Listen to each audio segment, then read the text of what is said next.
Alguém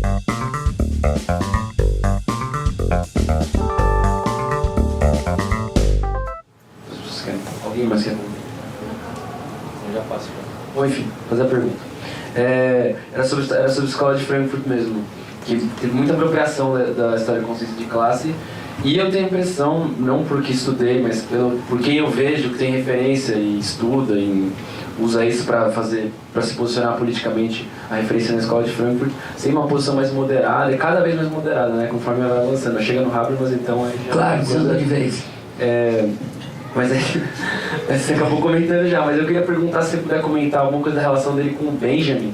Teve alguma relação ou não com o Benjamin? Que eu saiba, certamente não sabia da existência do outro, mas que eu saiba, não. Nunca. Vai que tem que dialogou com o Brett, que o Benjamin dialogava, enfim. Mas... que eu saiba, não. Que eu saiba, não. Tá certo. Que eu saiba, não. E aí, pra fechar, duas coisas. Você comentar um pouco mais da questão do chazinho, você falou, deixa meio aberto, queria ouvir mais sobre isso. Depois do segundo turno, vai ter na PUC um seminário sobre a obra dele, que ela começaram a divulgar agora. Puxa vida. De 6 a 9 de novembro, eu acho que é isso. Puxa. Enfim, depois eu posso passar a data certinha, eu queria ouvir mais a respeito. E por que você acha que não é estudado no Brasil hoje, nos cursos? Eu faço filosofia aqui na USP também. Sim. Marx não é estudado, não existe. Para filosofia e Marx não tem nada a dizer sobre filosofia. Claro. Lukács também não, quando muito entra história e consciência de classe. Quando entra isso. Claro. Nos cursos de filosofia em geral. Meu exemplo é aqui na USP, mas eu sei que em nenhum outro lugar. Só para você comentar sobre isso. Veja, fico tão contente de saber que vai ter um seminário sobre o Chazinho. Veja, Chazinho é um dos pensadores mais importantes, eu acho, dos anos 50 para cá no Brasil. Eu acho que ele tá no nível acima de Florestan Fernandes, Ottaviani, tá certo? Ele é dessa geração, ele é um cara... a impressão que eu tenho é que ele tem duas fases nítidas da trajetória dele. Ele tem a fase que ele está estudando a evolução histórica do Brasil, tendo em vista a elaboração de uma teoria da Revolução Brasileira. Lembra? Ele era um intelectual vinculado ao PCB, tá certo? Então faz parte de toda aquela discussão com Caio Prado, com Nelson Werneck Sodré, tá certo? Depois com Carlos Nelson Coutinho, que está surgindo, com Fernando, com Zé Paulo, com Leandro Conde, ele está, né? Pretista, lembra? Os prestistas, ele está no meio dessa discussão toda, tá certo? E ele vai fazer uma crítica às interpretações da história do Brasil, parte delas, as interpretações que o Partido Comunista Brasileiro fez. Ele vai fazer uma crítica dizendo, no Brasil a gente tem um processo de desenvolvimento histórico que é um desenvolvimento muito peculiar. Não é nem o desenvolvimento clássico da Alemanha, da França, da Inglaterra, nem é o desenvolvimento tardio, tá certo, da Alemanha, do Japão, e ele vai chamar de desenvolvimento hipertardio, vai chamar de capitalismo hipertardio. Ele vai dizer que no Brasil, e talvez em outros países como o México, a Argentina, o Irã, a gente tem o desenvolvimento que ele vai chamar de modo de produção colonial, que nada mais é, não é de produção não, da via colonial, tá certo? Que ele vai dizer, você tem uma via colonial de desenvolvimento do capitalismo que vai dar origem a um país capaz de se industrializar como o nosso e que ao mesmo tempo tem uma burguesia completamente subserviente, uma classe operária muito, muito recente, sem nenhuma experiência de luta, tá certo? E isso é o momento, eu acho, mais frutífero da trajetória intelectual dele.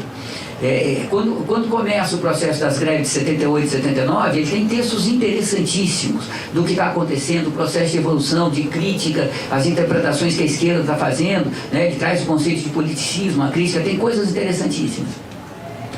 Veja, ao mesmo tempo, ele tem um papel fundamental na formação dessa geração da qual eu fui parte, ou sou parte, né, dessa geração que vai se apropriar da ontologia do Lukács, vai estudar a ontologia do Lukács. Se não fosse ele, tá certo? Certamente, se isto acontecesse, isso não aconteceria da forma que aconteceu. Porque ele deu uma consistência pra gente, ele colocou a gente em contato, ele articulou a gente através de um projeto que, com mais problemas que tivesse, era um projeto que nos unificou, né? Então, ele teve um papel absolutamente fundamental. Por razões, para mim, que são muito confusas, a partir dos anos 80, ele começa uma trajetória em direção ao PDT e ele vai escrever um texto que tem coisas muito brilhantes, mas tem um texto que ele vai tentar provar por A mais B que o Leonel Brizola é a primeira etapa da Revolução Socialista no Brasil. Veja, aí começa a ficar muito barra pesada. Porque, veja, por mais que você faça, né, por mais que você vai dizer, olha, o proletariado brasileiro é recente, é jovem, não tem experiência de luta, que você tem uma tendência nacionalista que vem do desenvolvimento da burguesia nacional dos anos 30, que no Brasil essa burguesia não pode se realizar enquanto burguesia, só pode se realizar enquanto projeto socialista, portanto uma burguesia que nega a si própria. Por mais ginástica que você faça, percebe? Imaginar que Leonel Brizola foi uma etapa da Revolução Socialista no Brasil, não para de pé, tá certo? Nesse momento, a trajetória da ensaio se fragmenta todinha, né? Esse é o momento em que o núcleo, eu diria, veja, o núcleo que ao longo dos anos foi se revelando o que seria o núcleo mais produtivo, aqueles caras que, né, que fizeram mestrado, doutorado, escreveram um livro, começaram a publicar, etc, etc, né? A maior parte deles, se não todos, mas a maior parte deles acaba abandonando o ensaio de uma forma ou de outra, porque aqui em São Paulo tinha que apoiar o candidato do PDT, que era um cara que estava no PMDB do Quest até 6 meses antes, era uma coisa extremamente impossível de se fazer, tá certo? E aí começa um processo de racha, e aí eu deixei de ter contato pessoal com ele, eu saio da ensaio também nesse momento, eu deixei de ter qualquer contato pessoal com ele. Porque esse era um dos problemas que eu acho que a relação que o Chazin tinha, que a antiga ensaio tinha, é que era assim, ou você é completamente parte, ou você é um inimigo, né, um serviçal da contra-revolução, não tem. Então, não tinha mais nenhum contato, não tinha, eu acompanhava o que acontecia, porque o Chazin publicava as coisas, né, mas não tinha mais nenhum contato pessoal com ele. E aí começa um processo que ele publica um texto, como pós-fácil do livro do Francisco Teixeira, que chama Pensando com Marx, que é na verdade um estudo que o Teixeira fez sobre o Capital. Ele publica um pós-fácil em que ele faz uma crítica duríssima ao Lukács, dizendo que Lukács, a metodologia do Lukács, na verdade, mesmo na ontologia, era uma metodologia lukáciana idealista, e que ele, Chazin, claro, tinha tido a chave para superar o idealismo do Lukács, tá certo? E recuperar a teoria revolucionária, marxista, materialista, etc. E neste momento, tá certo? A meu ver, esse texto vai sendo apresentado como um momento que ele está dizendo, eu estou deixando de ser lukáciano porque eu superei o velho Lukács. E nesse momento ele começa uma transição em direção ao PSDB, em direção ao Fernando Henrique. E aí a coisa vai ficando muito confusa, porque para você apoiar o Fernando Henrique, ele tem que dizer que os efeitos da via colonial sobre o desenvolvimento brasileiro, de alguma forma, estavam cessando. A gente estava entrando num novo período histórico em relação ao desenvolvimento histórico brasileiro. E aí a coisa vai ficando cada vez mais complicada, né? Nesse momento também já não tem mais, a ensaio desaparece, já também não tem o dinheiro que a ensaio gerava para continuar publicando o que publicava, ele tenta algumas outras, a ensaio vai à falência num processo muito complicado, aí depois ele vai tentar fazer a Ad Hominem, uma outra editora, ele começa a publicar algumas coisas para ganhar dinheiro, publica um anuário, por exemplo, tá certo? Para tentar certamente fazer capital, e aí as coisas desandam, tá certo? Ele vai também, e aí ele tem um ataque cardíaco e morre. Então, essa trajetória final dele, para mim, é extremamente complicada, né? Eu não consigo entender, do ponto de vista teórico, como juntar o que ele fez de melhor, que é a questão da via colonial, né? Toda aquela discussão que ele vai dizer por que o Plínio Salgado não é fascista, e toda aquilo que ele vai fazer no pensamento conservador brasileiro. O texto dele sobre o Plínio Salgado é um texto de história do Brasil fantástico, maravilhoso. Uma coisa de fato de altíssimo nível, né? Como que isso vai juntar na cabeça dele no final, para mim é muito confuso. Eu tenho a impressão que talvez o pessoal que continuou com ele, aqui em São Paulo, o Rago, tá certo, a Estela, que acompanharam pessoalmente, talvez tenham mais elementos, certamente tem mais elementos do que eu tenho para explicar essa evolução. Provavelmente também avaliam essa evolução diferente de mim. Tá certo? Mas para mim é uma coisa muito nebulosa como é que se deu essa etapa final, né? Agora, eu volto a dizer para vocês, eu tenho uma dívida pessoal com ele infinita, né? Eu não tenho, eu diria, se eu não tivesse estudado com ele, se ele não tivesse ensinado para mim o que ele ensinou, eu não teria feito um texto do que eu fiz na vida, e que não é grande coisa assim, né? Porque de fato o cara, nossa, o Chazin era uma coisa. Eu tive que contar para vocês, tive várias madrugadas. Eu fui fazer um mestrado em Belo Horizonte, passei 1 ano morando em Belo Horizonte. E aí meio que a família do Chazin, a Esther, o tio, que era pequenininho, o Adrian, e o Chazin era meio que minha família também. Então no final de semana eu ia lá, né? Às vezes terminava a aula, o Chazin me levava lá para jantar e tal. E várias madrugadas, o Chazin dormia às 4 da manhã. Então várias madrugadas eu passei com ele adorava macieira, então eu abria macieira, eu sentava normalmente no tapete da sala, eu gosto de sentar no chão, encostava, ele ficava numa poltrona, ele passava a noite conversando sobre a disputa do Jaspers com Heidegger e a briga de Kant não sei com quem, e como é que na República Platônica, é uma loucura, o cara conhecido. E aí tudo que você vai, imagina o que eu aprendi com um cara desse, tá certo? É maluco. Mas os livros que ele indicava, a bibliografia que ele foi, né? Fora a discussão que ele fazia do ponto de vista ontológico, e fora o rigor que ele tinha na orientação com a gente, que muitas vezes era muito duro, né? Mas era uma coisa, quando ele disse que não prestava, pode ter certeza que não prestava, não tinha dúvida. Você podia até ficar puto, entrar em problema, mas ele não prestava, entendeu? E quando ele dizia que estava bom, pode ter certeza que está bom, porque de fato, né? Então isso também foi muito bom, me ensinou muito, ensinou vários, não só a mim, mas muito, né? Então ele tem um papel extremamente importante. Mas a avaliação que eu faço dele, eu acho que ele tem um período da trajetória dele, que é um período extremamente rico, e o final da vida é um processo que eu não consigo entender do ponto de vista teórico, ideológico, como é que a evolução se dá. Mas é uma pena, né? Ele não está vivo para vocês conhecerem, poderem debater, entendeu? Era uma figura e tanto, uma figura e tanto.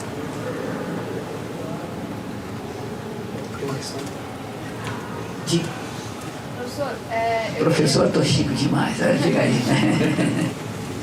Eu queria entender melhor, o senhor disse sobre o Lukács ver o Stalin como um impulso estratégico em direção ao comunismo, embora ele tenha uma visão de comunismo distinta da crítica do programa de Gotha. Eu queria entender qual é essa visão de comunismo e daí, dentro dessa perspectiva de ser um impulso estratégico, qual é a crítica que ele fazia ao Stalin, que daí ele acabou ficando meio renegado ao mesmo tempo que ele meio apoiado? Veja, claro, por favor. Acaba complementando. E o que ele consideraria esse socialismo com deformação? O que especificamente é a deformação nesse caso? E o que não era? Que pontos que ele considera que de fato é socialismo, tudo que se achava na União Soviética, e o que não era? Vem cá, isso significa, eu posso estourar um pouco o tempo, porque faltam 6 para meio-dia. Eu poderia até meio-dia 20, por exemplo? Tem alguém que tem que ir embora antes disso? Talvez a gente pudesse começar com essa pergunta na sessão de hoje à noite, se a gente começar no horário, pode ser? Serve para vocês ou perde a graça? Não, pode ser? Porque na verdade, deixa eu dizer para você, essa não é uma resposta simples. Porque ele evolui ou ele transforma um pouco, tá certo? A posição dele. E depois porque isso vai ser uma parte importante da discussão do mundo contemporâneo que ele vai fazer na ontologia. Então eu teria que falar um pouco, tá certo? Mas a resposta curta seria, ele vai dizer que no comunismo tem mercado, tem Estado, tem exército, tem prisão, tem, mas também, tá certo? Você tem o reino da liberdade. Mas para juntar isso, eu teria que mostrar para vocês como é que isso junta na cabeça dele, tá certo? Não. Pachucanes não. Seria uma questão muito seria, mas eu não conheço nada do Pachucanes. Eu li a última edição que foi publicada pelo Márcio Vilarino Neves, tá certo? Eu li, que é uma bela edição, tá certo? É uma discussão grande. As traduções dos Pachucanes no direito, nessa faculdade, por exemplo, são uma polêmica muito grande. Certo. Né? Porque depende também a interpretação e o significado. Por que eu te digo isso? Porque nessa pergunta, se essa reprodução de estruturas acontece o direito penal soviético, por exemplo, em que medida ele é, talvez sem você querer endereçar essa questão, claro, ela se responda na... Claro, mas o Lukács diz, olha, o Estado acaba e o direito acaba. Depois, quando ele chega para discutir a União Soviética e o mundo contemporâneo, isso começa a ficar mais complicado. Tá certo? Então, eu tinha que expor para vocês, tá certo? Eu diria que é um terreno muito pantanoso. Tá certo? Que você pode fincar, tomar cuidado de fincar estacas em lugares que não necessariamente você tenha consistência no solo para fincar, sabe? Mas eu começo de noite então com isso. Mas vocês me dão 5 minutos então para fazer uma propaganda mercantológica? Então, vocês já ouviram falar do Instituto Lukács, do Coletivo Veredas? Conta pra gente. Então é legal, Padre, só fofoca, hein? Muitos anos, 6, 7 anos atrás, por uma questão absolutamente maluca, eu estava na Cortez, e eu acabei descobrindo que dá para fazer livro extremamente barato. O processo de produção industrial do livro é uma coisa infinitamente barata. Tá? Infinitamente barata, certo? Um livro que a Cortez estava vendendo naquela época, aquele livro meu, Trabalho e Proletariado no Capitalismo Contemporâneo, que ela estava vendendo a R$46 naquele momento, saía da gráfica por R$6. tá certo? Era desse nível. Aí eu falei, ó, quer saber de uma coisa? Vamos pensar em montar uma estrutura para a gente publicar os livros da gente e vender sem lucro, tá certo? E aí a discussão vai, e foi uma aula, bom, enfim. Aí a gente descobriu que dá para fazer, dá para tirar SBN, dá para fazer. Então a gente surgiu o Instituto Lukács, que era um grupo de 10, 15 pessoas, 20 às vezes, varia um pouco, tá certo? Mas a ideia é, nós vamos publicar os livros vão ser todos vendidos sem lucro, todo o trabalho é voluntário, os livros vão ser vendidos pelo preço de custo da gráfica e do transporte, e na verdade a gente vende o livro pelo dobro do preço, porque daí metade do preço, metade paga o autor que está pagando o livro, porque a gente não tem fundo, tá certo? E a outra metade fica para o Instituto fazer um fundo para produzir, para publicar as obras clássicas, né? Então publicou o Pensamento Vivido, publicou as notas para uma ética, que eu vou falar para vocês ainda, tá certo? Tá publicando esse ano a Introdução à Estética Marxista, lembra? Que foi um livro publicado, está saindo pelo Instituto agora, vai publicar o ano que vem a Destruição da Razão, tá certo? Então, mas daí as coisas evoluem, tá certo? Surgiu uma divergência no interior do Instituto Lukács, que era fundamentalmente se a gente deveria fazer mais institutos, outros institutos ou não, tá certo? Se a gente só tinha força para fazer o instituto, eu estava achando para fazer mais coisa. Surgiu uma discussão e aí, bom, eu acabei saindo do instituto e a gente montou o Coletivo Veredas, que é basicamente o mesmo projeto. A gente vai fazer livros extremamente baratos, tá certo? Nós vamos vender sem lucro algum, com a única diferença é que também a gente não tem conta bancária. Então a gente vai ser uma estrutura mais simples ainda, tá certo? A gente não tem um fundo comum, a gente não tem conta bancária. Cada autor que propõe a publicação de um livro, seu ou de outro, é responsável por conseguir o dinheiro para fazer a publicação, e aí as vendas voltam para o cara que fez, tá certo? Fundamentalmente isso. Então a gente fez uma estrutura mais simples ainda. E a maluquice, tá certo? Porque eu jamais imaginei que isso fosse dar certo assim. Eu estava falando, o Instituto vendeu uns 50 mil livros já. E o Veredas vai bater esse ano certamente perto de 35 mil livros. É uma loucura, porque você faz edição de livro, pelo menos de 1.000 exemplares, os livros custam R$6, R$7, né? O livro mais caro que tem é o livro do Veredas, que eu vou trazer para vocês, que é uma tradução, é um livro do Guilodin que foi traduzido, que a gente pagou a tradução. O livro custa 34. Então 20 é para pagar a tradução, 14 é o preço do livro real, entendeu? Então é uma coisa que vende uma barbaridade. E um bolo de autor novo, que as outras editoras necessariamente não publicariam, porque não vai vender 5 mil exemplares, não tem interesse, tá certo? E o resultado disso é que está sendo um barato fazer as coisas, porque a cada ano sai livro, a gente vai publicando coisa, né? E vende fundamentalmente de mão em mão, não tem atravessador, né? Então é uma coisa que funciona, dá certo, né? E aí a gente por uma sorte medonha da vida, vocês querem saber a história inteira ou metade da história? Fofoca inteira? Mais 5 minutos então, tá certo? Foi assim, quando o Lukács morreu, os direitos autorais ficaram com o Estado húngaro, que tinha, o Estado soviético húngaro, que tinha uma instituição estatal, um órgão estatal chamado Arte Jus, que administrava os direitos dos autores. Então toda vez que você comprar um direito autoral, uma parte para o Estado húngaro, outra parte para o autor. Acabou o Estado soviético e começou uma briga entre os herdeiros do Lukács, quem de fato era herdeiro dos direitos autorais. Isso se arrastou até agora, 2013, 2014, tá certo? Um processo extremamente complicado, os herdeiros brigando entre si, uma coisa meio complicada. E nesse meio tempo não tinha quem era responsável pelos direitos, então ficou assim, o Frank Besser, o último editor do Lukács, era a autoridade moral. Você mandava uma carta para o Besser, eu posso publicar? Ele falava, pode, tá certo? Se publicava. E aí, em troca, o Besser, manda $100 para Lukács Gesellschaft, se mandava. Então, isso ficou sendo os direitos do Lukács até chegar em 2014. Quando chega em 2014, a justiça, os herdeiros fazem um acordo, a justiça diz, o responsável é o Zoltán. Nós recebemos essa notícia antes da Boitempo. E a gente comprou a Destruição da Razão e os direitos da ontologia, tá certo? E aí, bom, já que a gente tem o direito, agora a gente publica, tá certo? E aí começa o processo de publicação. Depois, bom, vocês fizeram, eu conto para vocês. Foi um processo, foram 4 anos de trabalho. Eu trabalhei fácil, mais de 40 horas por semana durante 4 anos, tá certo? Tirando aí, tabela aí uns 20 dias, uns 15 dias, que no meio eu fui tirando de férias. Mas foi um trabalho infernal, mas ao mesmo tempo uma aventura maravilhosa, exaustiva, mas maravilhosa, tá certo? E aí nesse processo, bom, aí a gente foi para a Hungria, entramos em contato com o Zoltán, com as outras pessoas, né? E nisso a gente começou a perceber que a tradução da ontologia seria legal mesmo se a gente fizesse uma tradução bilíngue, fizesse uma edição bilíngue. E a gente resolveu seguir a edição das obras completas, 13 e 14. Né? Lembra que eu falei com vocês, a VEC e tal? Então a gente fez uma edição que é assim, a gente reproduz no lado esquerdo a página do alemão da VEC. E a gente, do lado direito, a tradução em português. Então, quando você cita uma tradução, você cita uma passagem, você está citando ao mesmo tempo a página da edição alemã, tá certo? E você tem o exemplo, você tem o texto do alemão do lado para conferir o que você quiser conferir, tá certo? E isso, do ponto de vista da pesquisa, é uma coisa genial, porque você não tem agora que ficar citando 300 traduções. Você cita uma, tá certo? E você citando essa, já cita o alemão, já fica fácil da gente verificar, pesquisar, etc. E junto com isso, a gente publicou um aparato crítico. Isso é uma coisa que tem uma tradição muito pequena no Brasil. Na Inglaterra, nos Estados Unidos tem um pouco mais, normalmente são as editoras universitárias que fazem.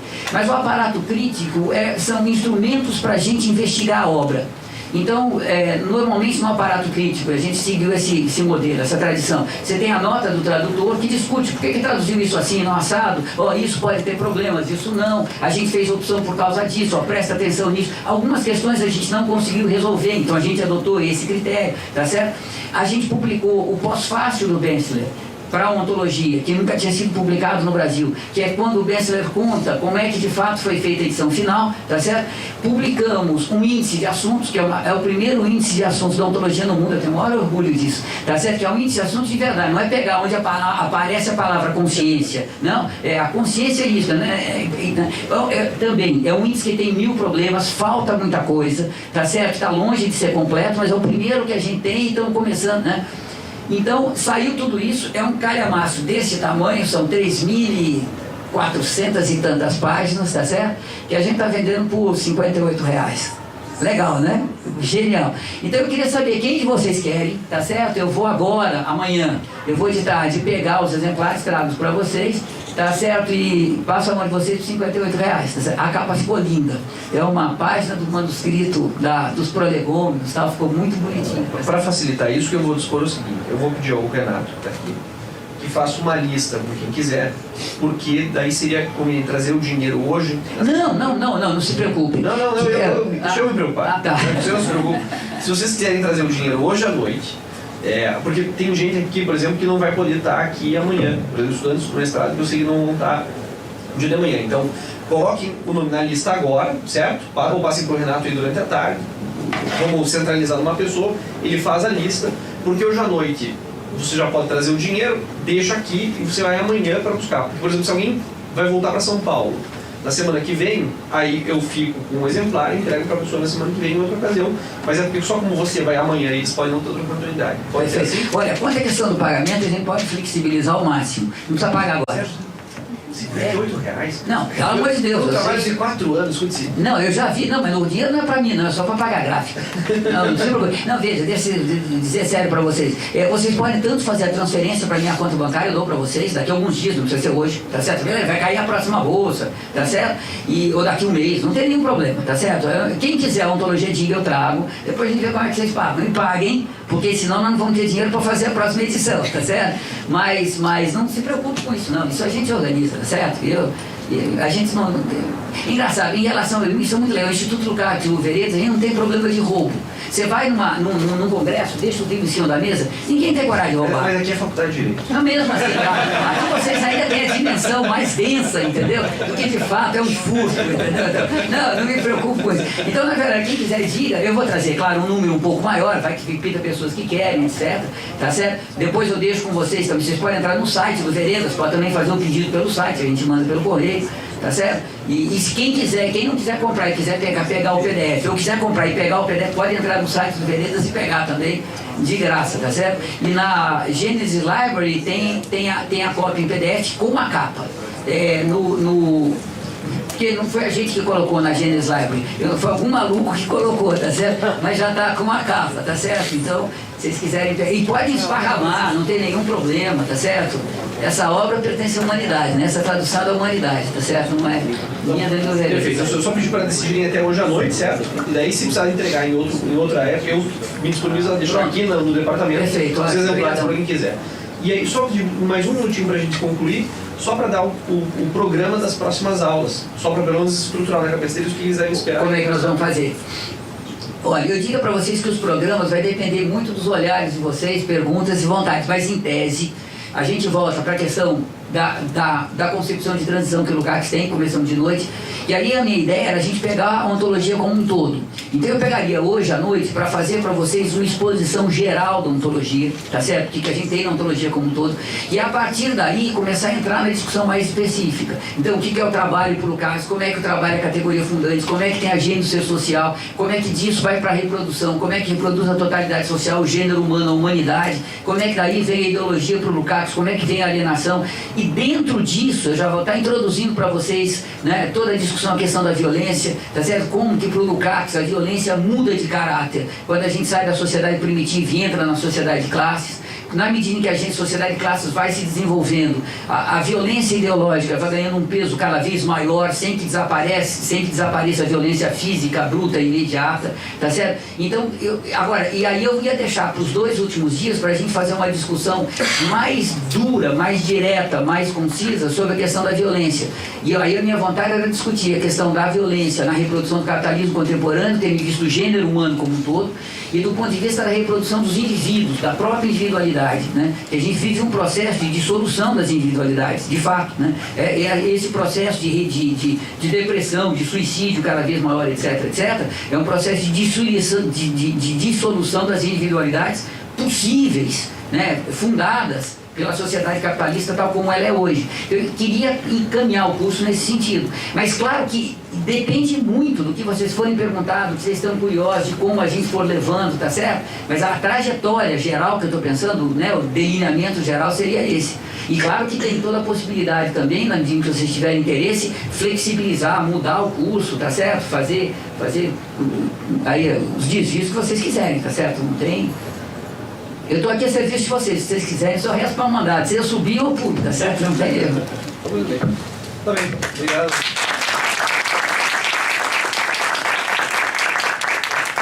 Reduzimos com o tempo, começamos pontualmente 7h15, ok? Só para a gente não ficar nessa coisa do que está anunciado do que vai ser o real é 7h15. E olha, eu tenho que sair às 15 para as 10, mais ou menos, que eu tenho que levar, eu estou com a chave da casa da minha filha que vai chegar ao redor das 10 em casa. Então eu tenho que sair 15 para 10, mas também eu saio 15 para 10, pego o metrô e chego lá, entendeu? Então hoje eu termino às 15 para 10, mas a partir de amanhã eu termino às 10 em ponto com vocês, sem erro. Pô, legal, né? Tô adorando.